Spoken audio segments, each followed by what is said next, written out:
अस्सलाम वालेकुम, मैं हूँ आयशा जुल्फ़िकार और आप देख रहे हैं प्रोग्राम पासबान इस्लाम। नाज़रीन, अमरीकी सदर डोनाल्ड ट्रंप इजाफी ट्रेड टैरिफ के जरिए आलमी तिजारती जंग का बिगल बजा चुके हैं। कनाडा अमरीका की छेड़ी इस तिजारती जंग का जवाब देने के लिए टिट फॉर टैट की पॉलिसी ला रहा है, यानी टैरिफ का जवाब जवाबी टैरिफ से दिया जाएगा। यूरोपीय यूनियन इत्तेहाद तिजारती जंग का पहला जवाब अमरीका की ऑनलाइन सर्विसेज पर हमले की सूरत देना चाहता है और दूसरे मरहले में स्टील और एल्यूमिनियम की मसनूआत निशाना बनेंगी, जबकि चीन अमरीका पर जवाबी टैरिफ लगाकर तिजारती जंग के अमली मैदान में उतर चुका है। चीन ने अमरीका की 12 अमरीकी कंपनियों को कारोबारी एतमाद के काबिल ना समझते हुए रेड लाइन भी कर दिया है, जबकि बाज़ ज़रूरी मादनियात की बरामद भी रोक दी है। डोनाल्ड ट्रंप अपने इक़दामात से ज़्यादा ऐलानात के सबब मुसलसल आलमी सियासत के लाइमलाइट में हैं, लेकिन तारीख अमरीका के 47वें सदर को मुतनाज़े लिख रही है। अमरीका में उनकी पॉलिसीज़ के खिलाफ हैंड्स नामी एहतजाजी तहरीक शुरू हो चुकी है।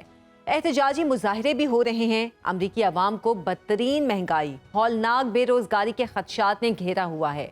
अमरीका के दोस्त उनके टैरिफ हंगामे को अमरीका की अपने हाथों खुदकुशी की कोशिश करार दे रहे हैं। ट्रंप का इजाफी टैरिफ और उनकी दीगर पॉलिसियां अमरीका और दुनिया को किस तरह मुतासिर करेंगी? ट्रंप की पॉलिसियां कहीं अमरीका को मुआशी बदहाली की गहरी खाई में तो नहीं उतार देंगी? तिजारती टैरिफ की ये वर्ल्ड वॉर क्या अमरीका की आलमी हुक्मरानी के लिए चैलेंज साबित नहीं होगी? दोस्त दुश्मन की तमीज़ के बगैर 100 मुल्कों पर टैरिफ का निफाज क्या अमरीका को तन्हा और कमज़ोर नहीं कर देगा? इसी सब पर बात करेंगे। हमारे साथ मौजूद हैं साबिक सफ़ीर GR बलोच साहब। सर, बहुत बहुत शुक्रिया आपके वक्त का।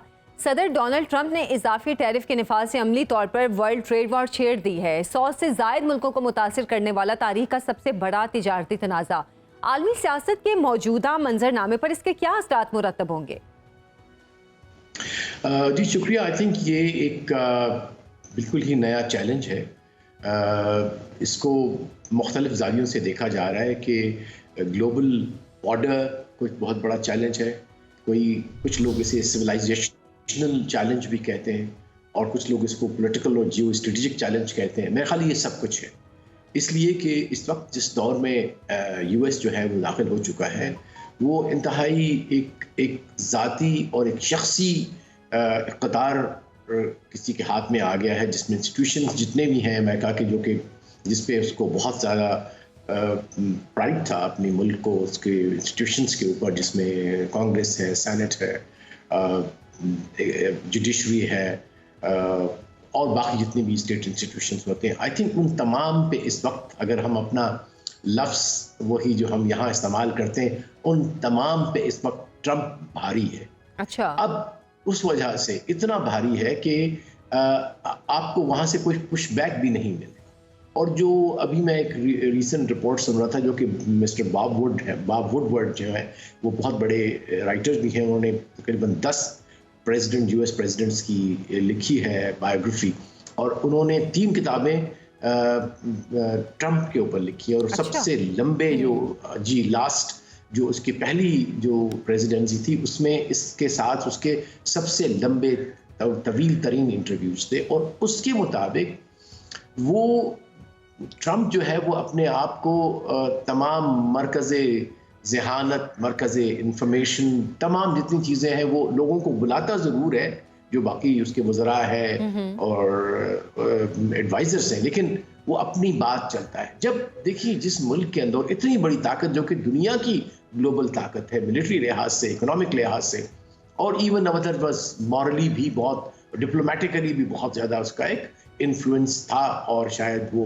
रहता है नहीं रहता, उस पर बहुत बड़े सवालात हैं। बिल्कुल। तो वो तमाम के तमाम सवालात अब ये उठ रहे हैं कि क्या अमेरिका वही अमेरिका होगा जिसने तमाम डोमिनेट किया है?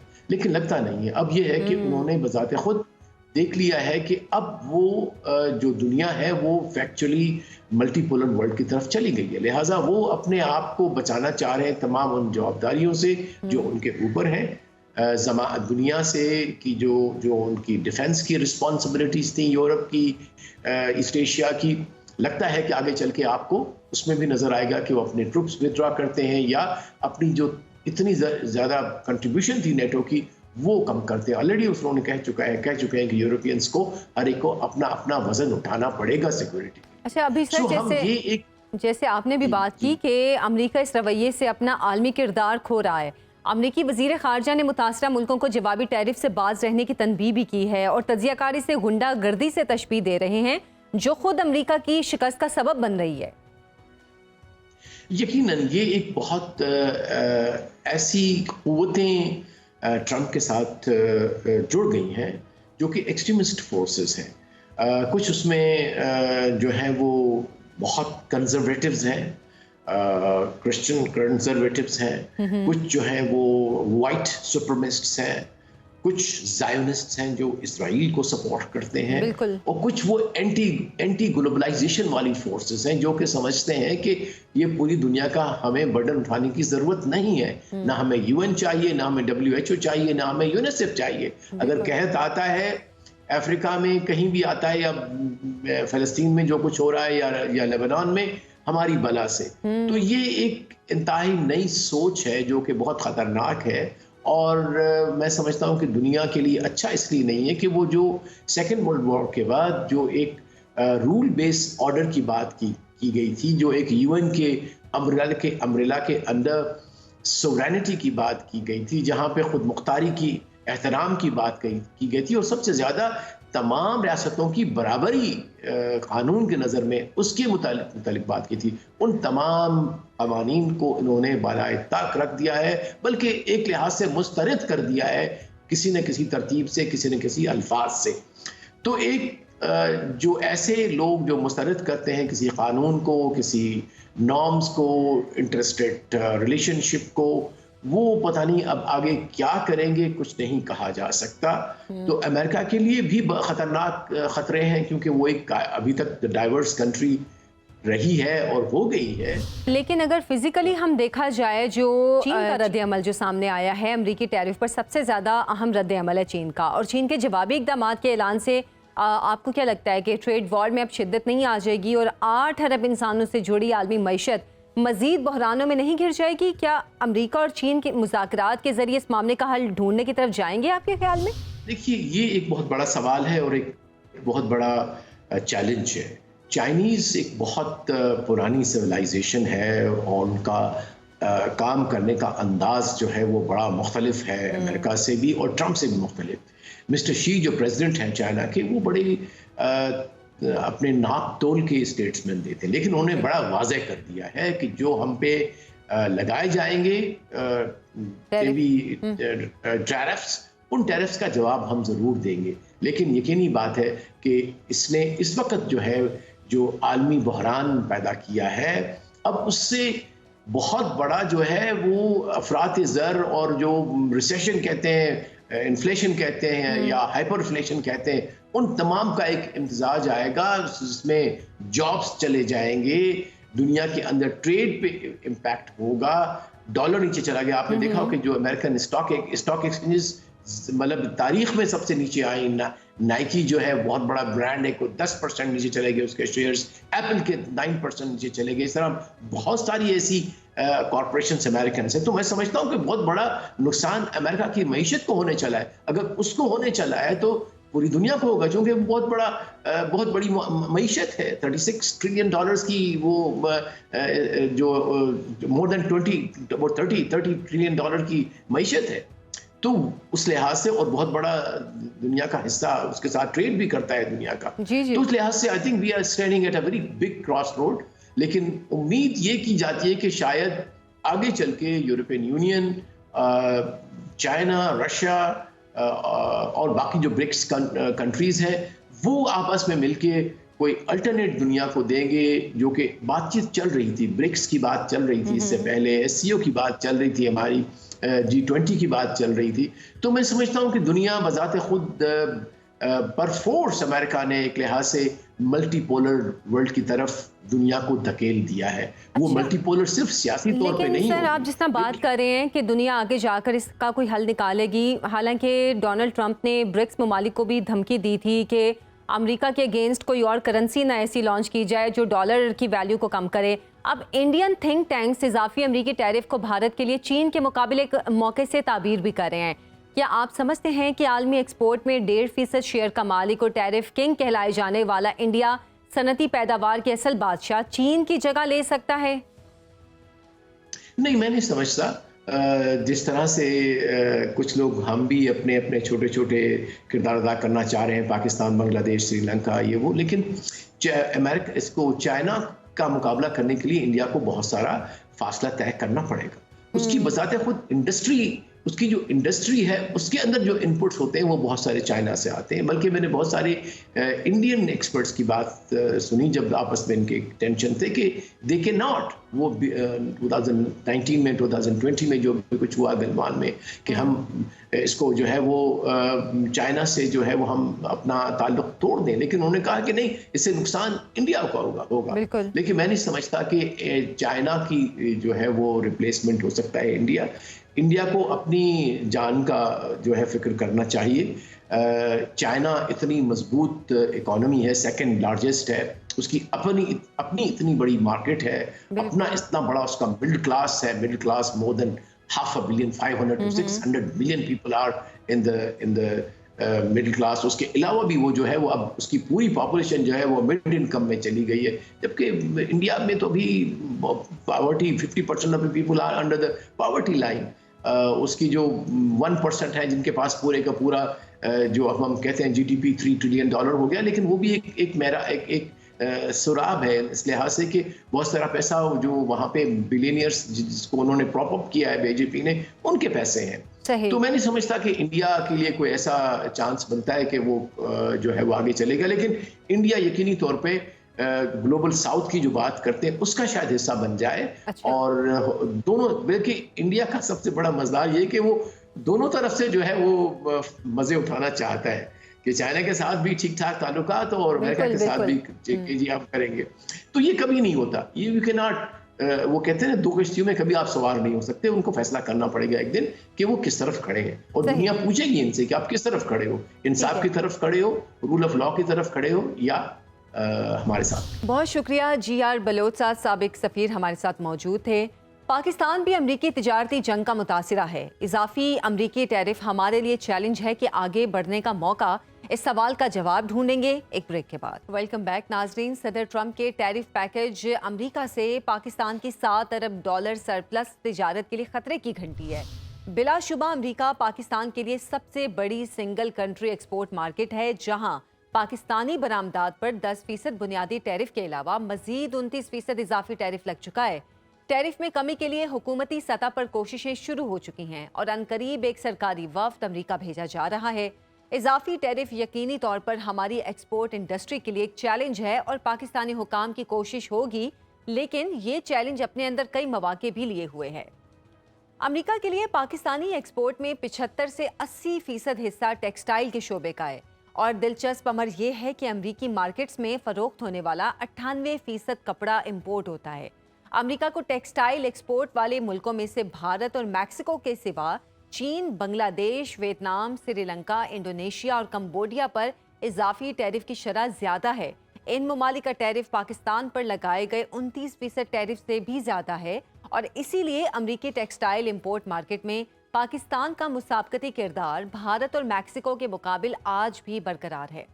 بھارت کے تھنک ٹینک بھی بالکل اسی طرح سوچ رہے ہیں. ان کی نظر بھی شدید متاثرہ ملکوں کی 60% ایکسپورٹ پر ہے. دیکھنا یہ ہے کہ ہماری حکومت اور ہمارے صنعت کار چانکیا کے شاگردوں کی سازشی تجارتی پالیسیوں کا کیسے مقابلہ کرتے ہیں. اسی سب پر بات کریں گے. ہمارے ساتھ موجود ہیں ایپٹما کے سابق چیئرمین محمد اصغر صاحب. بہت بہت شکریہ آپ کے وقت کا اصغر صاحب. امریکہ کے لیے پاکستانی برآمدات پر 29% اضافی ٹیرف کا نفاذ کیسے دیکھتے ہیں آپ اسے؟ اس کا جو سائیڈ افیکٹ ہے وہ آئے گا تقریباً 6 سے 7 ماہ بعد، ٹھیک ہے. لیکن 29% تو ابھی سب ملکوں پر لگا، سب پے کریں گے. پھر اس کے بعد جو ملک اس میں چیپ کرے گا وہی ترقی کرے گا نا. پاکستان کی ٹوٹل جو ایکسپورٹ امریکہ کو ہے وہ تو ہے 5.7 بلین ہے، اور یہ اگر دیکھا جائے چائنا کی، اس کا تو ٹارگٹ ہی 500 بلین ہے، اور ویتنام کی 118 بلین ہے، اور انڈیا کی 150 بلین ہے. اس کے مقابلے تو پاکستان کچھ بھی نہیں ہے.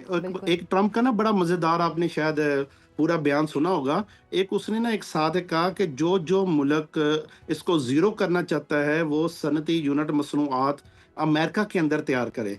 देखिए अमेरिका के अंदर तैयार करना, जो 150 बिलियन वाले मुल्क हैं जिनके एक्सपोर्ट 150 बिलियन है, अगर असल तो वो उधर मूव करेंगे, ये 5 बिलियन का तो सिस्टम खत्म हो जाएगा।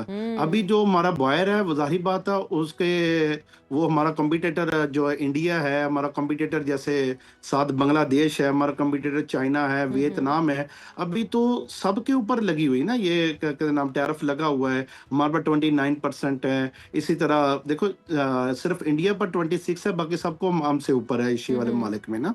इसमें बेसिकली असल जो वजह है कि हम अभी तक तो जो इसी मुल्क के अंदर भी अगर माल बनाएं, वियतनाम के साथ मुकाबला करें, और अगर वियतनाम की बिजली का देखें, अभी उनको 6 सेंट में बिजली है, 5.5 सेंट में। हमारी जो वज़ीर-ए-आज़म पाकिस्तान का बहुत शुक्रिया जिन्होंने सनतों के लिए बिजली का रेट कम किया, लेकिन कैसी बात है कि अभी भी हमें रेट कम करके भी 14.5 सेंट में बिजली मिलेगी। हम एक्सपोर्ट की बात करते हैं उनके मुकाबले करने के लिए, ठीक है। अगर हम इंडिया की बात करते हैं, इंडिया में 6.5 सेंट है। अगर हम बात करते हैं बांग्लादेश की, उधर भी 6 सेंट है। देखिए 6, 5.5, 6, 6.5 एक्सपोर्ट वालों को तो ये बिजली का रेट्स मिल रहा है। एक्सपोर्ट टेक्सटाइल की अगर बात करें, सिर्फ पाकिस्तान के अंदर हम 14.5 सेंट में बिजली लें, और उसके बाद कैसी बात है कि जो टेक्सटाइल की अब बात कर रहे हैं ना, हमारे ऊपर तो हमें तो जैसे जंजीरों में बांध कर कहा जाता है टेक्सटाइल चलाएं और एक्सपोर्ट करें। हम तो पहले ही जंजीरों में बंधे हुए हैं। आप एक जंजीर अगर ट्रंप ने लगा दी है तो अल्लाह मालिक है। तो आपके ख्याल में असगर साहब कि पाकिस्तान के पास इतनी कैपेसिटी नहीं है कि हम भी इस तरह की, जिस तरह वियतनाम कर रहा है, इंडिया कर रहा है, अगर चाइना कर रहा है, अगर इस तरह होता है तो पाकिस्तान भी उसी वाले रास्ते पर चल सके? हमारी इतनी कैपेसिटी नहीं है? हमें नहीं, हमारी कैपेसिटी देखें ना, हम उनका मुकाबला किसके बात कर रहे हैं जिनके 120 बिलियन एक्सपोर्ट है, हमारी 5.7 बिलियन है, ठीक है। हमें तो इस वक्त देखें, ये वियतनाम भी वो है जो 75 के बाद जो आज़ाद हुआ है उसके बाद शुरू हुआ है। जो वियतनाम वो है जो 2000 के बाद टेक्सटाइल में आया है। बांग्लादेश वो है जो 99 में टेक्सटाइल में आया है। हम तो जब से पाकिस्तान हिंदुस्तान अलग अलग हुए, पाकिस्तान हमें अल्लाह ताला ने इनाम दिया, हम तो उस वक्त के टेक्सटाइल में 1947 से पाकिस्तान टेक्सटाइल की तरफ है। लेकिन देखें पाकिस्तान कहाँ खड़ा रह गया है, ये लोग किधर चले गए हैं एक्सपोर्ट में। हम आप कहते हैं हमारी कैपेसिटी नहीं है, हमारी तो पाकिस्तान के अंदर से जो हम कपड़ा बनाकर या कोई भी सनत बनाकर, सर्जिकल सामान बनाकर जो हम एक्सपोर्ट कर रहे हैं अमेरिका का मादा निटिंग जा रहा है, सर्जिकल सामान जा रहा है, इस तरह की जो चीज़ें, कपड़ा जा रहा है, स्टिचिंग सूट है, जो लेडीज़ वो जा रहे हैं।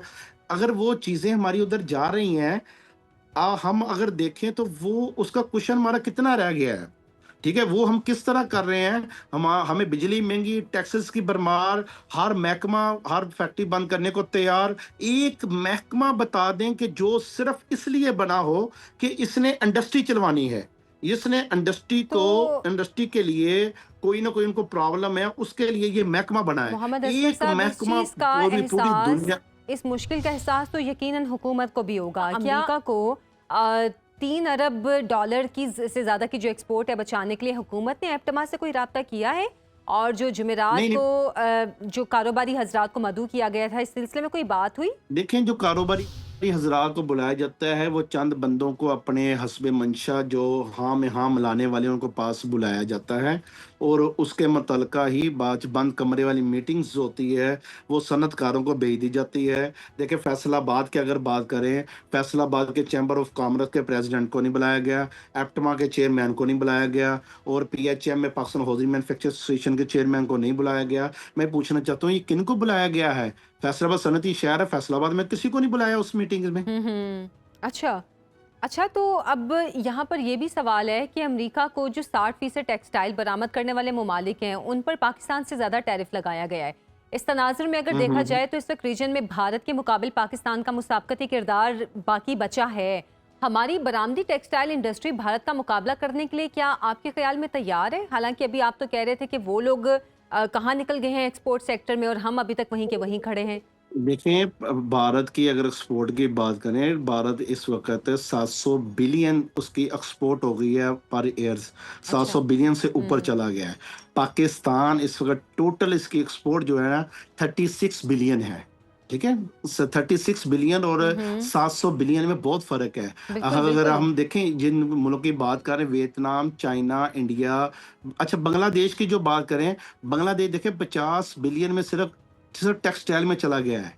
हम हमारी 1.5 गुना एक्सपोर्ट में सिर्फ टेक्सटाइल में, हमारी टेक्सटाइल की 19 बिलियन एक्सपोर्ट पूरी दुनिया में है, जिसमें से सर्जिकल सामान और ये टेक्सटाइल का सामान, निटिंग सामान, ये जो जाता था हमारा अमेरिका में जा रहा था, अच्छा उसमें हमारा 5.7 बिलियन तक हमारा सिर्फ हिस्सा था जो जा रहे थे। हमारा देखा जाए तो अगर हम 5.7 उन दूसरे मुल्कों के हिसाब से बहुत कम है। अगर हम पाकिस्तान के अपने मुल्क के हिसाब से देखें, हमारा 17% जो है ना हमारी एक्सपोर्ट बनती है जो सिर्फ अमेरिका में जा रही थी। 17% बिल्कुल एक्सपोर्ट को दचका उस वक्त लगेगा जिस वक्त वियतनाम और चाइना, जिनकी हुकूमतों के जो वजीर सनत और तजारत के जो होते हैं, मिनिस्टर जो होते हैं, जी जी। फिनांस मिनिस्टर जो होते हैं, वजीर खजाना जो होता है, वो हो गया। ये जब जिस वक्त इकोनॉमिक्स मिनिस्टर हो गया, वो उनको पूरा प्रमोट करते हैं। जब वो उनको लेकर जाकर अपने प्रोडक्ट उधर बचवाएंगे, अपना एक्सपोर्ट बचाएंगे। हमारे वजीर खारजा फॉरेन मिनिस्टर ने कभी आज तक कोई ऐसा कोई बताएं किसी मुल्क के अंदर कोई वफद लेकर गया कारोबारी हजरात का, या कोई ऐसे लेकर के, वो कभी भी नहीं होता। ठीक है, उनके वफद सफ़ीर के साथ हमारे ऑफिस में, हमारे अपटमा के ऑफिस में, चैम्बर के ऑफिस में बार बार चक्कर लगवाते हैं। ठीक है, इस तरह कारोबार में की तरफ यह हुकूमत पाकिस्तान की जिम्मेदारी होती है, जो टैक्स अपने मुल्क की जो प्रोडक्ट होती है उन लोगों को इस तरह प्रमोट के देखें। हमारे तो अमेरिका का वीज़ा लगवाना भी, जिनके नहीं लगे हुए, जिनके नई सनत जो लगाते हैं, उनके लिए अमेरिका का सबसे पहले तो वीजा ही लेना बहुत बड़ा मुश्किल होता है। हमारी बिल्कुल हुकूमत ने आज तक इस सनतकार को वीजा पॉलिसी में नरमी करवा कर नहीं दे, कारोबार में क्या नरमी करवा कर बिल्कुल देंगे। बिल्कुल ठीक। अच्छा असगर साहब, एक और भी यहाँ पर मामला है ना कि मुल्की बरामदात को इस वक्त गैर मामूली ओवरहेड एक्सपेंसेस के चैलेंजेस का सामना है और हुकूमत 5 सालों में बरामदात $60 अरब ले जाने का दावा कर रही है। क्या मौजूदा हालात में ये मुमकिन है? जी हाँ, बिल्कुल मुमकिन है, ये कोई बड़ी बात नहीं है। आप 60 की कर रहे हैं, 160 पे भी 5 साल में पाकिस्तान को लेकर जाना कोई बड़ी बात नहीं है। आप 60 के पे 160 पर भी लेकर जाना कोई बड़ी बात नहीं है। जी उसके लिए हमें जो दूसरे मुल्क हैं जिन्होंने तरक्की चंद सालों में की है, हमें उनकी तरफ देखना चाहिए, उन्होंने पॉलिसी कौन कौन सी इख्तियार की है। ठीक बिल्कुल है, जैसे हमारा इंडिया की आप बात कर रहे थे, हमारा कंपटीटर मुल्क है, हमारा इकट्ठे आज़ाद हुए हैं। कुछ हमारा वैसे हम कंप्यूटर उसको हर चीज़ में बना लेते हैं, चाहे क्रिकेट का मैच हो, चाहे कारोबारी हो। देखिए उसने टेक्सटाइल पार्क जो उसने बनाया जीएम मित्रा ने, हम वही पॉलिसी अपने मुल्क में क्यों नहीं लेकर आ रहे? देखो उसके वजह से इंडिया ने कितनी तरक्की की है। जो बांग्लादेश के अंदर टेक्सटाइल की पॉलिसी है, देखिए वो चंद सालों के अंदर, अगर देखें 18-19 साल की उसकी टोटल हिस्ट्री है टेक्सटाइल की, इतने सालों के अंदर वो पाकिस्तान से 3 गुना टेक्सटाइल में चला गया है। जी उसने बिल्कुल। कौन सी पॉलिसी ली है? वियतनाम, जिसका कपड़े का कोई ऐसा काम नहीं था, वो सिर्फ चंद सालों के अंदर आज अगर देखा जाए पाकिस्तान से 4 गुना ऊपर चला गया टेक्सटाइल के अंदर। वो बिल्कुल कौन सी पॉलिसी उसके अंदर थी? हम देखिए 160 पर भी जाना सनत के लिए मुश्किल नहीं है। देखिए मुल्क पाकिस्तान इस खित्ते के अंदर देखा जाए, एशिया के खित्ते में देखा जाए, सबसे ज्यादा तरक्की याफ्ता मुल्क था। लेकिन आस्ता आस्ता वो दूसरे लोग तरक्की करते रहे, हम आगे से नीचे गए या वहीं के वहीं रुके रहे। देखें मोटरवे पर एक असूल होता है, 120 पर गाड़ी चलती है, हम 30 पर गाड़ी चलाकर कहीं हमारा सफर तय हो रहा है, ऐसे नहीं है। दुनिया बिल्कुल जब आपने ठीक कहा। 120 पर चल रही है, हमें भी 120 पर चलने के लिए देखना चाहिए वो कौन सी गाड़ी है, कौन सा इंजन है, कौन सा ऑयल है, कौन से टायर है, किस तरह चली है गाड़ी। इस तरह अगर हम नहीं करेंगे तो हम बहुत पीछे और पीछे रहते जाएंगे ना। आपने बिल्कुल ठीक बात की है असगर साहब, लेकिन अभी जैसे कि अभी शुरू में भी आप बात कर रहे थे कि हुकूमत ने अब जो बिजली की कीमतों में कमी की है, ये एक अच्छा इकदाम है, लेकिन अगर हम खित्ते के बाकी ममालिक से कंपैरिजन करें तो अभी भी हमारा रेट ज़्यादा है। आपके ख्याल में मजीद इस सिलसिले में हुकूमत को कितनी कीमत कम करनी चाहिए जो सनती यूनिट्स हैं उनको बिजली सप्लाई के मामले में, कि उससे मामलात कुछ मजीद बेहतरी की जानिब जाएंगे?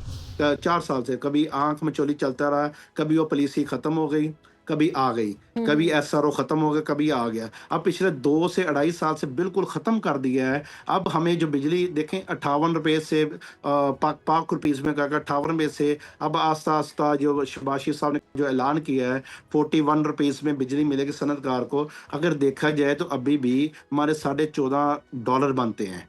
ठीक है, $14.35 बनते हैं। अगर ये देखें वो दूसरे ममालिक में 6 से $6.5 में सनतकार को बिजली मिले और हमें इस रेटों में मिले, और दूसरे नंबर पर इंडिया के अंदर और बांग्लादेश के अंदर उनको गैस मिले और वो सिर्फ सनत के लिए रखी हो उन्होंने, किससे सनत हमने चलानी है, इधर हमें गैस के भी अल्टरनेटिव फ्यूल जलाना पड़े जिस पर हुकूमत की इतनी पाबंदियां भी लगी हों। फैक्ट्रियों में हमारी कई ऐसे यूनिट्स भी हैं जिसमें 10,000 तक बंदा भी काम कर रहा है, उसको जाता है एक इंस्पेक्टर जाकर सील कर रहता है, वो नहीं देखता इसके अंदर मजदूर कितना काम कर रहा है और इसके अंदर इनके ऑर्डर कितने रुकेंगे।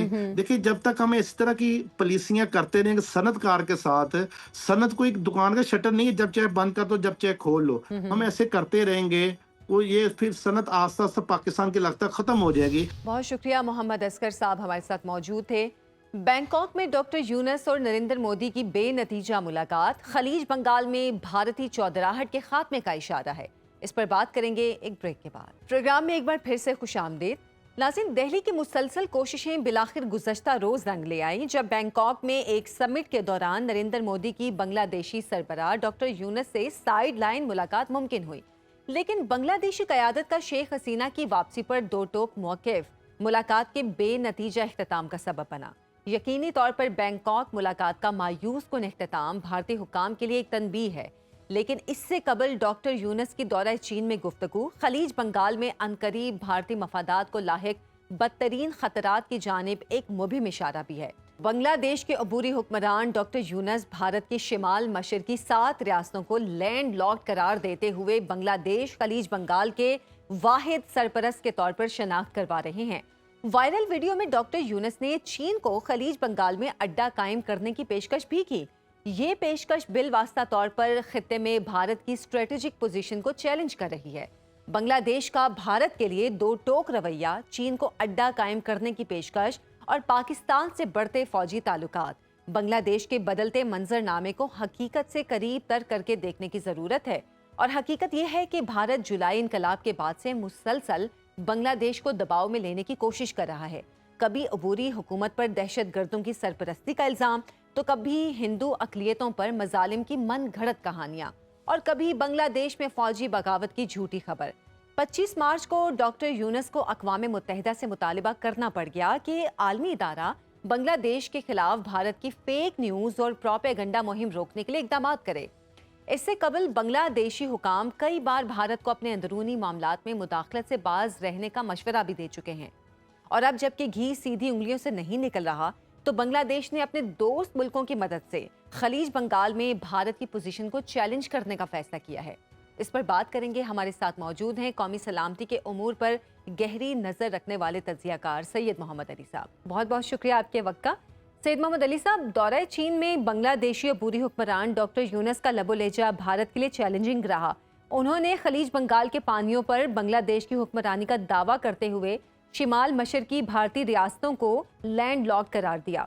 इस गैर मामूली बयान के तनाजुर में खित्ते के मुस्तकबिल की सूरतगरी कैसे की जाएगी? देखिए, जैसे ही बांग्लादेश में हुकूमत में तब्दीली आई है और बांग्लादेशी अवाम, खुसूसी उनकी नौजवान नस्ल ने जो भारत की का जुल्म सितम है, उनका जो असर रसूख है और उनकी जो रेशा दवानियाँ हैं, उससे निजात हासिल की है, तो आप देख रहे हैं कि बतदरीज ना सिर्फ मौजूदा बांग्लादेश की जो हुकूमत है उसमें आज़ादी खुद मुख्तारी की ख्वाहिश भी पैदा हो रही है और भारत के जो असर से वो निकलने की भी कोशिश कर रहे हैं। अपने सियासी निज़ाम, मईशत, खारजा पॉलिसी, दिफाई पॉलिसी और इन तमाम अहम उमूर में वो जो भारतीय मुदाखलत की तारीख है उसको वो तब्दील करना चाहते हैं।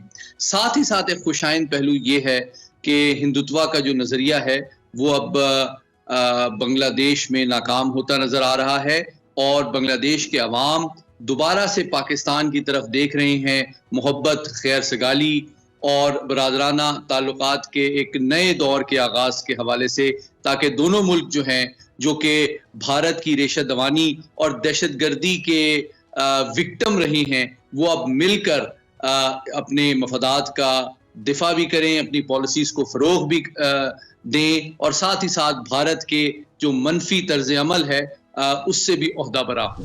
अच्छा सईद अली साहब, क्या पाकिस्तान और चीन बांग्लादेश की मदद से भारतीय साजिशों का जवाब उसकी शिमाल मशरक की रियासतों में देने का इरादा रखते हैं? मैं समझता हूँ कि आलमी और इलाकाई सलामती के जो मौजूदा तकाजे हैं उसके तहत मैं समझता हूँ कि चीन, पाकिस्तान और बांग्लादेश जो हैं वो यकीनी तौर पे सियासी, सिफारती, माशी और दिफाई शोबों में ताउन को आगे बढ़ा रहे हैं। और इसका सबूत ये है कि आप देखें कि फौरी तौर पे डॉक्टर यूनुस के बरसरे इख्तिदार आने के बाद पाकिस्तान और बांग्लादेश के तिजारती रवाबित में, फ़ज़ाई राब्तों में, समुद्री रास्तों में इजाफा हुआ है, ताल्लुकात में बेहतरी आई है और हर शोबा है ज़िंदगी के लोग एक दूसरे से मिल रहे हैं। मुझे भी मौका मिला हाल ही में एक बहुत आला सतही जो स्कॉलर्स, इंटेलेक्चुअल्स और जर्नलिस्ट का बांग्लादेश का वफ़द पाकिस्तान आया था, उनको होस्ट करने का, उनसे तवील सैर हासिल गुफ्तगू करने का, और उन्होंने बिल्कुल वाज़े किया कि वो भारत के तसल्लुत से आज़ादी चाहते हैं और इसके लिए वो पाकिस्तान और चीन की तरफ देखते हैं कि चीन के साथ सिफारती, दिफाई और माशी शोबों में भी वो आगे ताउन को बढ़ाना चाहते हैं और इसी तरह पाकिस्तान के साथ भी मईशत के, तिजारत के, कल्चर के, तालीम के, यूथ एक्सचेंज के और दिफाई कोऑपरेशन के मंसूबों की जानिब वो बहुत पुरुम्मीद हैं। अच्छा, क्या बांग्लादेश ने चीन को अपनी सरजमीन पर फौजी अड्डे के क़याम की पेशकश की, जबकि भारतीय मीडिया का दावा है कि पाकिस्तानी फर्म ने चीनी अड्डे की तामीर भी शुरू कर दी है? आपसे जानना चाहूंगी कि चीन के लिए खलीज बंगाल की अहमियत अचानक इतनी क्यों बढ़ गई है और इस सब में पाकिस्तान का रोल क्या है? देखिए, पाकिस्तान और चीन जो है उनके बड़े खुसूसी, मुनफरिद, देरीना और हमा जहत ताल्लुकात हैं। दिफाई शोबा हो या मईशत का हो, पाकिस्तान के अंदर इंफ्रास्ट्रक्चर डेवलपमेंट हो, सीपैक हो, आलमी फोरम्स में आलमी इशूज़ के ऊपर हमारी सिफारती राय भी काफ़ी मिलती जुलती रही है। तो ये एक हकीकत है। अलबत्ता इस किस्म के जो खदशात का या गलत फहमियों का जो इजहार किया जा रहा है कि पाकिस्तान के अंदर शायद चीन की अफवाज डिप्लॉयड होंगी या पाकिस्तान उनको अपने अड्डे दे देगा, मैं समझता हूँ कि इस तरह की जो क़यास आराइयाँ हैं वो हकीकत पर मबनी नहीं हैं। और क्योंकि पाकिस्तान की जो मुसल्लह अफवाज हैं वो पाकिस्तान की क़यादत और अवाम के भरपूर ताउन और एतमाद के नतीजे में मुकम्मल सलाहियत रखती हैं अपने सरहदों और कौमी सलामती के दिफा के लिए। और हम समझते हैं कि किसी एक या किसी आलमी ताकत को अड्डे पाकिस्तान के अंदर देना मौजूदा हालात में पाकिस्तान के तज़वीराती और माशी और कौमी सलामती के मफादात से मुताबिकत नहीं रखता। अलबत्ता दो तरफ़ा सतह पे हम दिफाई ताउन ज़रूर करते हैं। हमारी एक्सरसाइजेज़ जो हैं, मिलिट्री एक्सरसाइजेज़ अमरीका के साथ भी जारी होती हैं, चीन के साथ भी जारी होती हैं, ईरान के साथ भी जारी होती हैं, सऊदी अरब के साथ, मुत्तहिदा अरब इमारात के साथ। हाल ही में अमन 2025 की जो पाकिस्तान ने बहुत बड़ी आलमी बहरी जंगी मश्क मुनक्किद की थी, जिसमें दुनिया की 60 ममालिक की बहरिया ने शिरकत की थी। तो आपके नाज़रीन को ये बताना ज़रूरी है कि पाकिस्तान के अंदर ये एहतियात और ज़िम्मेदारी मौजूद है कि बैक वक्त पाकिस्तान के जानिब से मुनक्किदा इस आलमी बहरी मश्क में अमरीका, चीन, सऊदी अरब, ईरान, अरब ममालिक और दीगर कई ममालिक शामिल थे, शाना बशाना। ये इस बात का सबूत है कि पाकिस्तान के अंदर ये अहलियत और सलाहियत है कि वो दुनिया के बदलते हुए हालात, ताकत के तवाज़ुन में तब्दीलियाँ और आलमी मुखासमत के बावजूद तमाम बड़ी ताकतों को एक फोरम पर लाने और मसाइल के हल के लिए अपना भरपूर किरदार अदा करने की सलाहियत, अहलियत और ख्वाहिश रखता है। अच्छा सईद अली साहब, बज़ाहिर लगता है कि बांग्लादेश खलीज बंगाल में एक सिक्योरिटी स्टेट का किरदार अदा करना चाह रहा है। सवाल ये है कि बतौर सिक्योरिटी स्टेट बांग्लादेश का नया किरदार उसे क्या फ़ायदा पहुँचाएगा? देखिए, मैं इस बात से मुत्तफिक नहीं हूँ कि बांग्लादेश जो है वो मुकम्मल तौर पे एक सिक्योरिटी स्टेट इस तरह बन जाएगा कि वो एक दिफाई हलीफ, एक बड़ी ताकत का बन जाए اور کسی دوسری طاقت کے خلاف عالمی سطح پہ استعمال ہو. بنگلہ دیش کی جو تاریخ ہے، ان کا جو اسٹریٹجک کلچر ہے، ان کا جو قومی مزاج ہے، ان کی جو سیاسی سوچ ہے، اس سے یہ توقع مطابقت نہیں رکھتی ہے. البتہ یہ بات حقیقت ہے کہ بنگلہ دیش کی عوام، خصوصاً ان کی نوجوان نسل، یہ چاہتی ہے کہ وہ دنیا کی کسی بھی بڑی یا علاقائی طاقت کے زیر اثر نہ آئیں، بلکہ وہ اپنی سلامتی، خود مختاری اور آزادی کا دوسرے ممالک کے ساتھ تعاون کو آگے بڑھانے کے باوجود خود اس کا دفاع کریں. بھارت کے ساتھ بھی آپ جانتے ہیں کہ پچھلے چند دہائیوں میں بنگلہ دیش کے تعلقات کافی قریبی تھے، لیکن جو بات بنگلہ دیش کے عوام اور فوج کو پسند نہیں آئی وہ یہ تھا کہ پھر بھارت نے بہت زیادہ مداخلت شروع کر دی تھی بنگلہ دیش کے داخلی معاملات میں، جس کو بنگلہ دیش کی فوج، قیادت اور عوام نے ریجیکٹ کیا. تو میں نہیں سمجھتا کہ بنگلہ دیش کی نوجوان نسل، ان کی سیاسی قیادت اور فوج اس کی خواہش رکھتی ہے کہ کسی بڑی طاقت کے اتنے قریب ہو جائیں کہ کسی اور طاقت کے خلاف ان کی سرزمین اور عوام کو استعمال کیا جائے.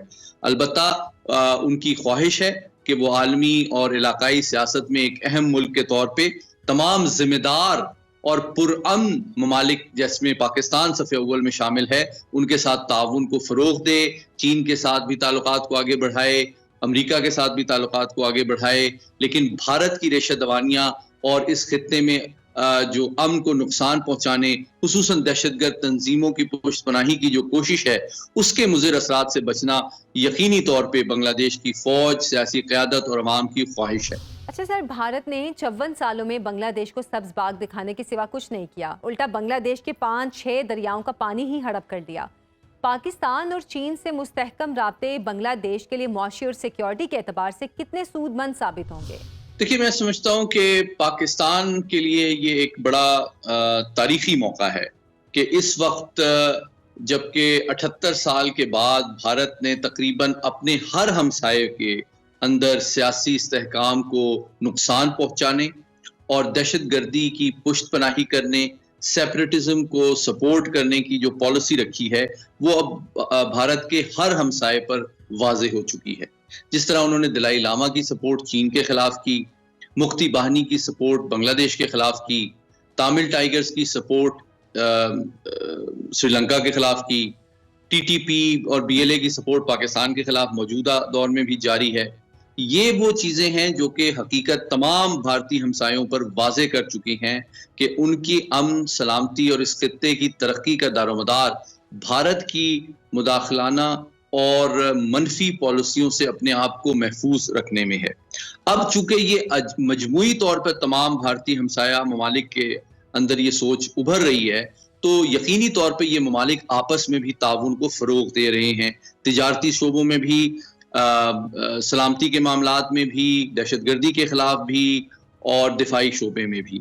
اور یوں لگتا ہے کہ بھارت اب اس خطے میں تنہا ہوتا جا رہا ہے اپنی تلخ تاریخ اور انتہائی غیر ذمہ دارانہ تصویراتی طرز عمل کے نتیجے میں.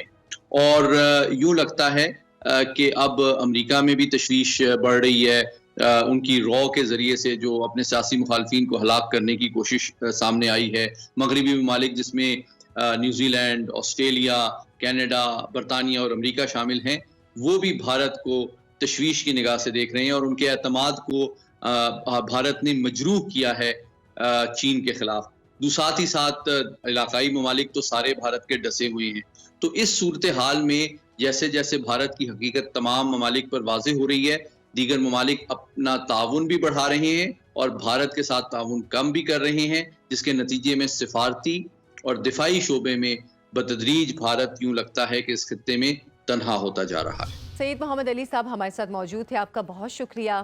پاکستان کی فوجی قیادت بلوچستان کو دہشت گردی کے افریت سے آزاد کرانے کے لیے پرعزم ہے. گزشتہ دنوں کور کمانڈر کانفرنس میں دہشت گردوں سے پوری طاقت سے نمٹنے کے عزم کا اظہار کیا گیا اور واشگاف الفاظ میں دشمن کو بلوچستان کے امن میں خلل ڈالنے سے باز رہنے کی تنبیہ کی گئی. کانفرنس میں کہا گیا کہ غیر ملکی گٹھ جوڑ سے انتشار پھیلانے میں ملوث عناصر کو کسی قسم کی معافی نہیں ملے گی. ریاست پوری طاقت سے دہشت گردوں کے سہولت کاروں سے نمٹے گی. کانفرنس کے اختتام پر دہشت گرد حملوں میں شہید ہونے والے فوجی جوانوں، افسروں اور عام شہریوں کے ایصال ثواب کے لیے دعا بھی کی گئی۔ دعاؤں کے اس نذرانے میں شہداء کے بلند درجات کی دعا شامل کرتے ہوئے آپ سے اجازت چاہوں گی۔ آپ کا بہت شکریہ، اجازت دیں، اللہ حافظ۔